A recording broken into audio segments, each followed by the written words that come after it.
Thank you, Chairman. I would just like to correct the record. It was Obama Biden who built the CAGES, aka chain link partitions used by Border Patrol stations as a safety measure to guard against things like sexual assault. I know that we had heard earlier that Trump built CAGES. That is simply not true. And it is also, as seen behind me, Biden who put kids in shipping containers, something that the media wanted to fact check. But as you can see, these are shipping containers. Now, it is no secret that there is a crisis at our southern border. Obviously, Mayorkas was actually caught on a hot mic a couple of years ago saying that these numbers were unsustainable. We have approximately 325,000 children enter the U.S. under Biden administration, and these are unaccompanied minors a majority of the time, and it's vastly between these ports of entries. Now, Mr. Chairman, I would ask for unanimous consent to enter these two graphics into the record. Without objection, so ordered. The Biden administration does not want to acknowledge these facts, and they certainly don't want to know who's coming into our country. It has been estimated that a shocking 60% of Latin American children who cross the border are caught by cartels and exploited for child pornography and drug trafficking, which would be roughly about 200,000 kids under this administration. As Representative Andy Biggs had stated, because of a letter that he received, 42,577 children have been lost. Just before I go into my next point, Chief Chavez, can you tell me the youngest age of a known rape victim that you've come across or that you've heard of? I don't have the age, ma'am. I know that when we go to the Central Processing Center, and this was in El Paso, my intelligence agents as well as Homeland Security investigations agents, they do the debriefs at the center. Do you have minors that are raped when crossing the border? Has it been an occurrence that has happened to either Chief Chavez or Chief Modlin? Yes or no, please. Sorry, we're limited on time. Yes, ma'am. Yes, on my end. Thank you. President Trump did expand biometrics collection to include DNA testing pilot program and fingerprinted children under the age of 14 to crack down on child smuggling and migrants posing as fake families. Now, I hear a lot of rhetoric saying that it was wrong for people to separate children, but I, as a Hispanic woman and a veteran, think that it is the right thing to do to separate children until you can biologically confirm that they are not being handed over into the hands of traffickers, and it is grossly irresponsible to hand those children that we might not have any idea if they're actually biologically related. Chief Modlin, would you agree that you would rather have a child to be confirmed to be a known family member than release them into the hands of a trafficker? Thanks, ma'am. So I would agree. Anything that helps us determine the actual familial bond is positive. Okay, so with my follow-up question on this one, are children currently having their biometric data being collected under this administration? It depends on the age of the children, but 14 and above, they are, as I testified to earlier in Tucson sector, the vast majority are 17-year-old Guatemalan males. It's fairly rare to see young unaccompanied females in Tucson. Are you able to collect at every sector in every section of the border?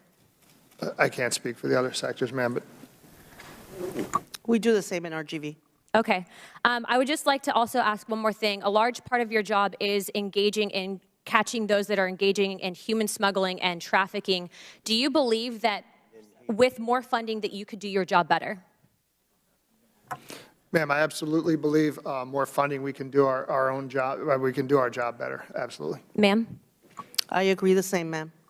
Okay, I just want to close out with this because I know that we're limited on time here. For any member of this House of Representatives advocating to defund Border Patrol and ICE, not only are you complicit in engaging in aiding and abetting traffickers, but you are hurting minority children at that. And with my final question, can you please tell me, are a majority of Border Patrol agents white or Hispanic? Ma'am, my understanding is the majority of Border Patrol agents are Hispanic. And as I've stated earlier, most of them are either first-generation migrants or migrants themselves. I will close with this. Clearly, we don't have a white supremacy issue in this country. Clearly, it's an illegal immigration one. I thank you guys for your service, and please tell your counterparts, God bless them. Thank you. Chairman, I yield my time. Lady yields back. Chair recognizes Mr. Edwards for 5 minutes. Thank you, Mr. Chair. To each of our fine officers here, I thank you for your service at our border and all of those that are supporting you. I've heard from at least one member here this afternoon that they felt that they were the only person that represented a border district. I just completed a tour of the westernmost counties in North Carolina. Counties nestled down in the mountains, 1,000 miles away from the border. And every sheriff that I visited said that they felt that they were protecting their county from the border. They were a border county because they're seeing the influence into what was once mountains that seemed impenetrable to these types of behaviors, particularly the drugs. Mr. Modlin, I know that we have heard reports of how many pounds of fentanyl, gallons of fentanyl have been captured.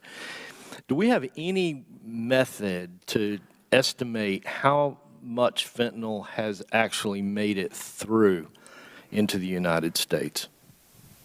Thanks for the question, sir. To my knowledge, there is no way to estimate the amount that made it into the United States. It certainly, that estimation certainly wouldn't come from me. I'd like to follow up. When you discover fentanyl coming in, can you tell us what that looks like? Is it in the back of a truck, a backpack? Did somebody swallow it in some container? What are the mechanisms that people are using to get the Chinese fentanyl into the U.S.? Thanks again for the question, sir. So when we uncover fentanyl, usually it's in pill form. You've probably seen, because it's been widely discussed, some of the multicolored pills recently. I think my sector had one of the largest seizures of the multicolored fentanyl. It sort of looks a lot like candy would look like. We see that sometimes at our immigration checkpoints and then often between the ports of entry as well, or just on a traffic stop that Border Patrol agents make. Okay. Thank you. Mr. Chair, I'd just like to comment to the committee that we heard an argument from the other side earlier this afternoon that this was an issue of humanity, and I couldn't agree more.